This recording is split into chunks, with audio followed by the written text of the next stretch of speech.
Hello and welcome into this week's Monster Energy NASCAR Cup Series Rewind show right here on Racing News Now. As always, I'm your host, Garth Allen. Thank you once again for joining me today.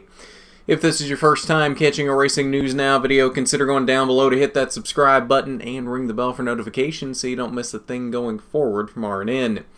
On today's Cup Rewind, we're looking back at Saturday night's 9th Annual Quaker State 400 presented by Walmart. 269 laps, just a bit into overtime, 403.5 miles, around the mile-and-a-half Kentucky Speedway in Sparta, Kentucky.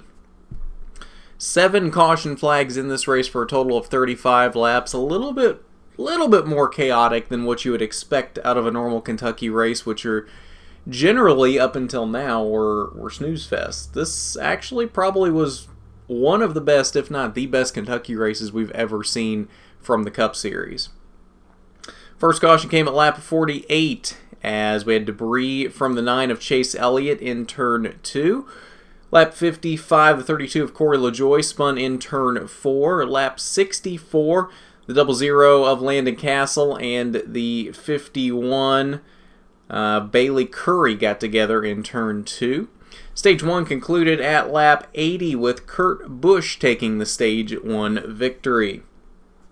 No incidents of note in Stage 2. Stage 2 concluded at lap 160 with Kyle Busch taking the Stage 2 victory. Kurt wins the first stage, Kyle wins the second stage.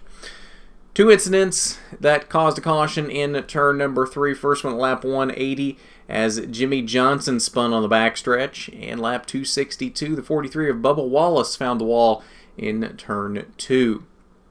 15 lead changes among 10 drivers in this race. Kyle Busch led the most laps, 72 total for the driver of the 18 car. 52 laps were led by Daniel Suarez. Most of those came very early as he started from the pole. 41 laps were led by Kurt Busch. 40 laps went to Clint Bowyer. 21 laps were led by Ricky Stenhouse. 19 laps went to Joey Logano. 15 laps were led by Ryan Newman. 3 laps went to Brad Keselowski, and 5 laps went to Denny Hamlin, and 1 lap was led by Eric Jones. Alright, so Kyle Busch led the most laps. Daniel Suarez led a bunch of laps. Kyle Busch won the second stage. Kurt Busch led a lot of laps and won the first stage. Who would come out on top in the Quaker State 400?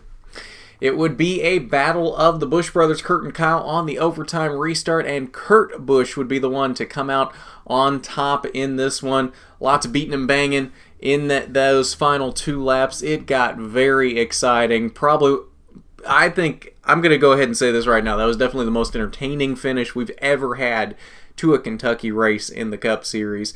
Like I said earlier, they're usually snooze fests at Kentucky. There's not you don't usually miss much if you miss a Kentucky race. This one, I think you missed a lot if you missed this one. But Kurt Busch coming out on top, the number 1 car finishing in first. Kyle came home in the second position. Eric Jones puts another Gibbs car in the top 3 in third. Kyle Larson with a strong 4th place finish to put both Ganassi cars in the top 5. And Denny Hamlin puts 3 Gibbs cars in the top 5 as well.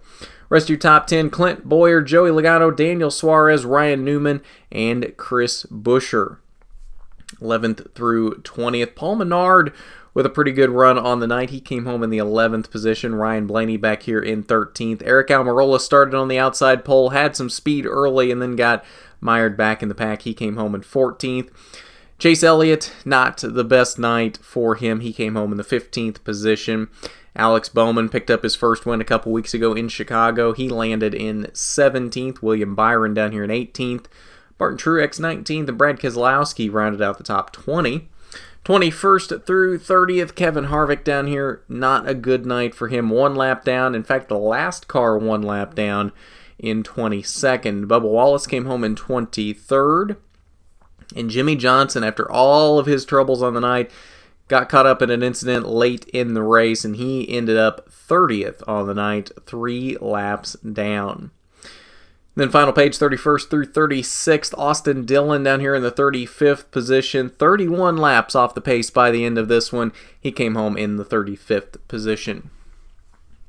But that's your results from the Quaker State 400, so let's head over to the Media Center and we will see what Kurt and his team had to say after his first win of the season and his first for Chip Ganassi Racing.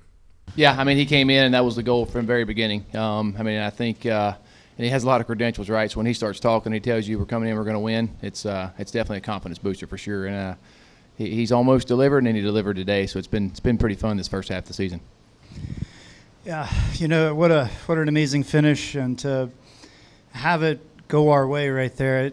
There was something about our team meeting today. Our lead statistician told me that there's never been a green-white checkered at Kentucky Speedway. And in my mind, he just kept going with the meeting. But I said, you know what? There's going to be one today. I want to be part of it, and I want to come out on top. It's amazing what happened for us to have that restart, to have Kyle Larson behind me in the 6th position. Spotter said, teammate's going to go with you. I'm like, well, is he really? And he did. And he did a phenomenal job so that I didn't have to look in the mirror. And all what I had to do was play offense out in front of me. And what a battle. What a battle with my little brother to race him side by side, to try to play the chess game at 180 miles an hour on the side draft. We're wide open through turns 1 and 2, and we were trying to go wide open through 3 and 4. And it was a matter of me just staying as close as I could to his right rear quarter panel, because he was on my left rear down the straightaway. I had to be on his right rear through the corners. And as we drove down into turn 3 on the last lap, I just stared straight at his door. I could see the number 18 to my left, and I never lifted until I heard him lift. And then I'm like, wait a minute, I got to still miss the wall. And he gave me just enough room, as a true racer would, or as my little brother would. But I'm really proud of the way that we finished this race, 1-2, put on one hell of a show. One of those old school type races where it's 2 guys duking it out. Just happen to be brothers, different manufacturers. But this one I can't wait to go watch the video of and tell people about it and show that the sport of NASCAR and the production and the pride that everybody has to try to get to victory lane was shown in those last few laps. All right, so let's take a look at your playoff grid before wrapping up here today. Obviously, Kurt Busch moves into the winner side of the playoff grid now. We've got 8 drivers now locked in with wins, and 8 positions still available for drivers to get in on points. Things are really starting to shake up a bit here, I think, especially down here at the cutoff line. Again, we've talked about this before. It's so close down here at the cutoff line. Jimmy Johnson dropped 2 spots this week back to 15th. So backpedals just a little bit, which is not surprising after a 30th place finish. Kyle Larson and Clint Boyer back over him. And Eric Jones jumps 2 spots this week back into a playoff position in 16th, as Ryan Newman and Daniel Suarez each fall a spot this week. And this whole about 12th to 18th bracket is so close on points right now. This is really the battle we're going to be looking at going down the stretch here. These drivers, William Byron, Kyle Larson, Clint Boyer, Jimmy Johnson, Eric Jones, Ryan Newman, and Daniel Suarez. These are the guys we're really going to be watching here as we go through these next, 7 races until we get the playoffs locked in. These are the drivers that are really, they're all really tight here. There's 5 spots available from these drivers, and then 2 of these drivers are going to be left out.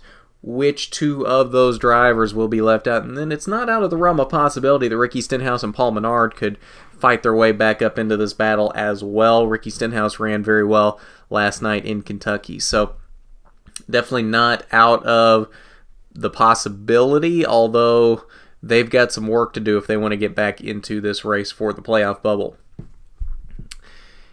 It's going to get interesting here as we get closer to the playoffs, though. I'm excited to see what happens with this playoff bubble. We've got some really big names down here that could very well not make the playoffs this season. That will be very interesting to watch. But that's your playoff grid following the Quaker State 400, and I believe that will do it for us on this Cup Rewind. ARCA Rewind coming up here very shortly, probably not too long after this goes up. We had an Xfinity Rewind and a Truck Rewind go up earlier in the weekend for their races from Kentucky, so go check those out if you haven't seen them yet. And then what else we got coming up? We've got diecast review coming up on Wednesday as usual. Chase Elliott's 2018 Kansas win. We're going to be looking at that one. A very good looking car that we'll have to review on diecast review this week. And then we've got a special Throwback Thursday diecast review coming up on Thursday as well that I don't think you'll want to miss. So we've got some stuff coming up for you this week. Then Iowa and New Hampshire coming up next week for ARCA, Xfinity, and Cup. So that'll be some fun rewind shows to do as well. But if you haven't done it already, you need to go down below, hit that subscribe button, ring the bell for notifications so you don't miss a thing going forward from RNN. While you're down there, why don't you hit that big thumbs up button if you like the video. It is much appreciated when you do. But at that, this has been the Monster Energy NASCAR Cup Series Rewind Show. I'm Garth Allen for Racing News Now.